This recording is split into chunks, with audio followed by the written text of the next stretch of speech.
launch of GB News and the surrounding brouhaha about advertising, together with the ongoing political polarisation that we've seen over the last several years, it seems that too many people who should know better are confusing the concept of quality journalism with that of journalism which only expresses their own opinion.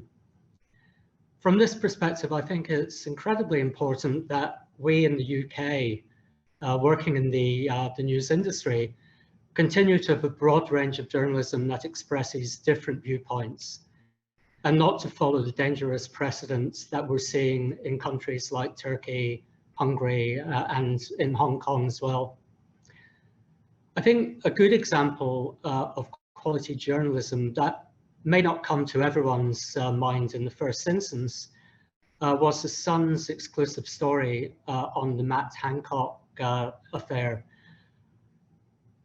I'd argue that this is quality journalism because it held the government to account, which is one of the key tenets of journalism. And I think our press, both the quality and the tabloids, do that job extremely well. So it's not about reinventing the wheel, but it is about creating something meaningful, I think. So focus on an issue or issues that are really important to your readers and something that they face in their day-to-day life, and create something incredible that a brand is going to be proud to get behind, and an initiative that they would love to be, able to back, but probably couldn't have created or brought to the forefront themselves. So a great example of that is the Cosmopolitan Homemade campaign, which started 5 years ago when we were doing a series of articles about the London housing crisis and how young people just couldn't afford to rent in the city. It was too expensive, and it meant that they sadly weren't able to do the internships or get the dream jobs that they wanted. So Cosmo partnered with a property guardianship company, and we created 2 different homes for women who could live there super cheap, and it was such a success that we've been going on with that for 5 years. We've just brought the campaign up to Manchester, and NatWest have come on board as our most recent commercial partner, and they are so excited to be backing the initiative, which sees women living in luxury flats for £1 a month. And our readers are also benefiting from that as well, because we're doing a series of articles to go alongside the campaign, offering general tips on money management, breaking into jobs in the big city. Like, there's loads of different avenues of which you can take it, but at the crux of it all, it's true to an editorial foundation which is about tackling issues your readers care about, and that's the thing, it's got to be genuine. So I think in order for digital publishers to ensure that they're really standing out, we have to invest in a diverse range of contributors. So you're actually really reflecting the audience that you're talking to, and we're sort of connecting with them in a real sense. So whether that's looking at creating more content on cuisines, festivals, or special dietary needs, what's really at the heart of BBC Good Food is making sure that it is accessible to everyone. And that can be budget content, health advice for pregnancy, or people going through the menopause, or people living with long-term health conditions. And whilst reach and traffic is still so important for all digital businesses, and it's been an absolutely huge year for BBC Good Food, I think arguably that focusing on engagement is just as important as we go into 2021. And that means creating content and subscriptions and products that improve our audience's lives and really inspire them to come back on a daily basis. And as we look into the future, I think personalisation is going to be a huge part of that.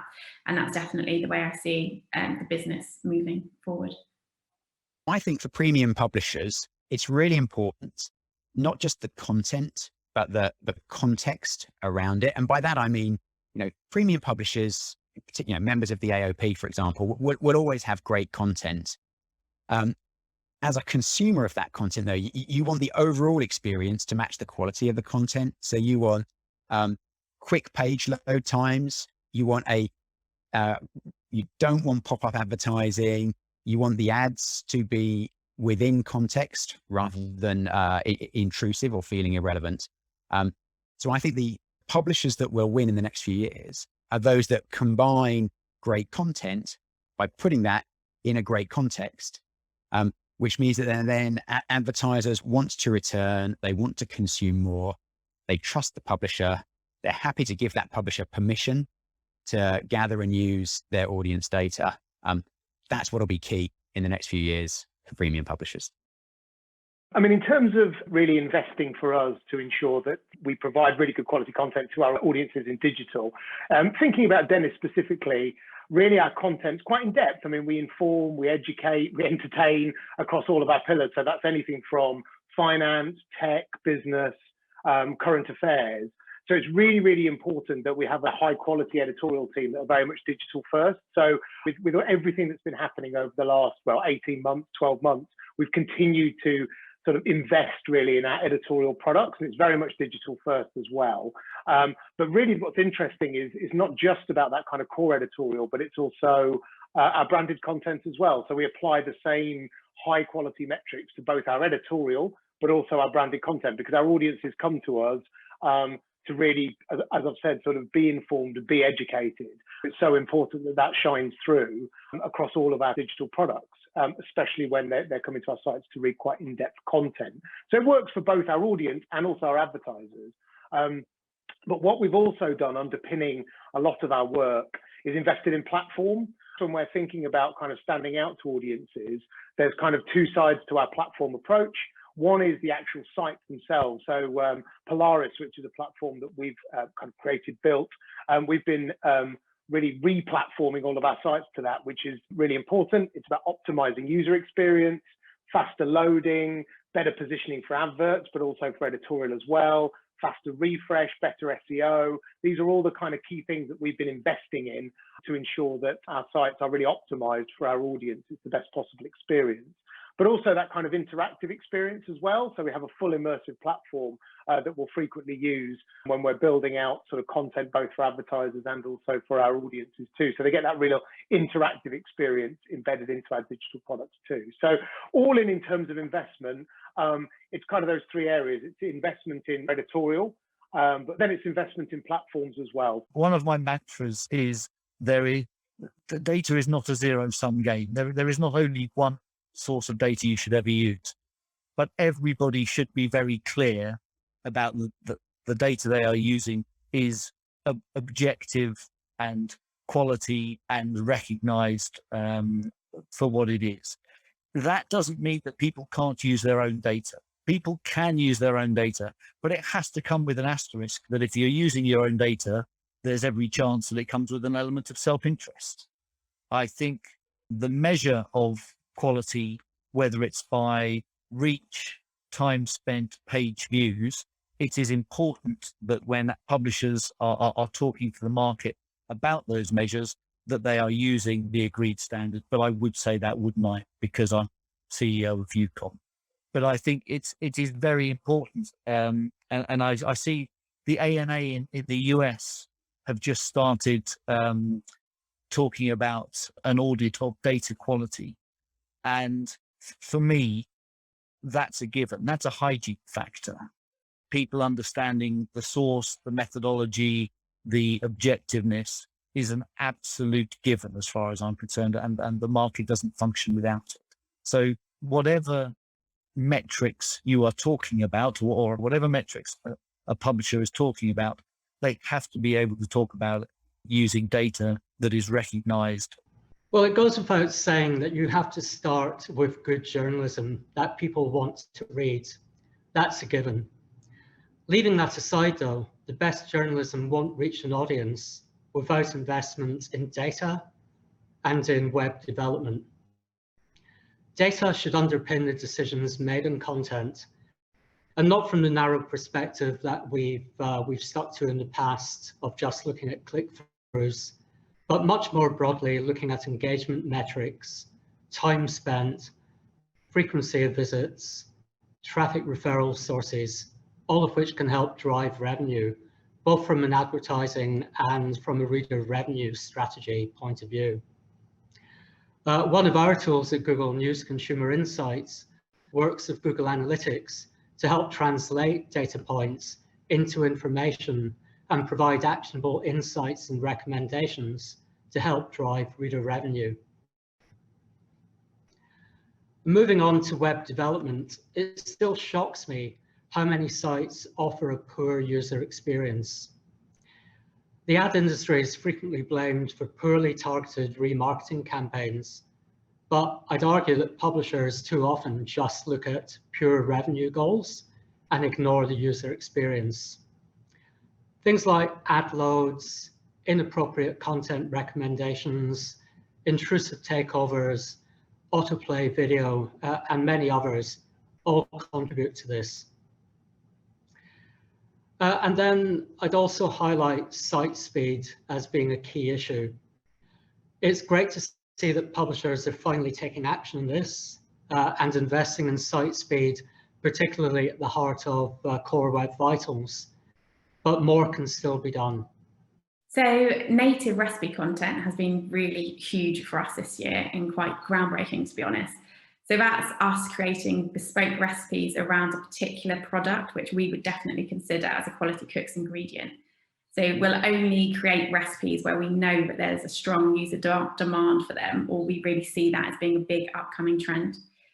And we're really, really careful when we're creating this content that we're always keeping users in the front of mind, which is why we will only ever work with brands where we actually genuinely feel like they are the best in the market. And the approval of those ingredients is actually made by the people on the ground who are creating those recipes and who will test them before saying yes. And they're sort of purely editorial. But the sort of working in that way means that we are actually able to put brands into the heart of our content.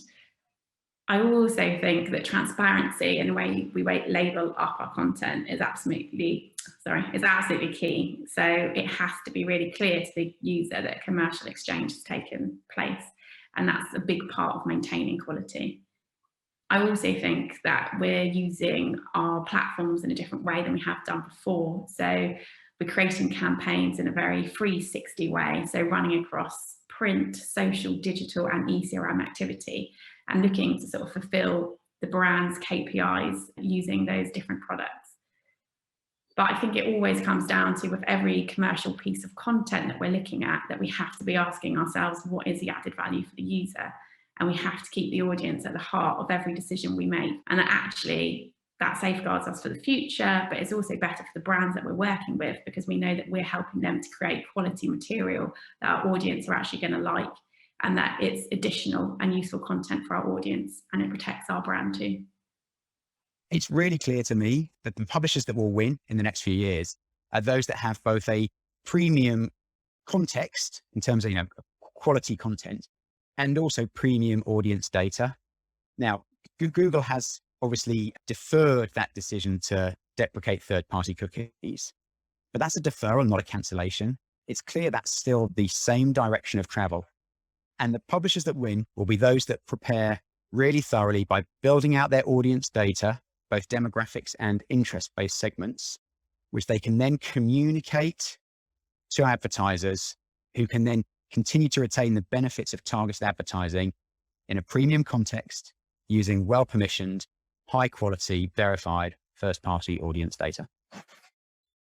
As objective and fair. So in terms of developing quality connections with advertiser brands and audiences, I mean, looking at it from a Dennis perspective, it's been extremely important for us to give our advertisers access to innovation. And digital innovation is so important. It's a very crowded marketplace across the board, and content that we're creating is often very in-depth.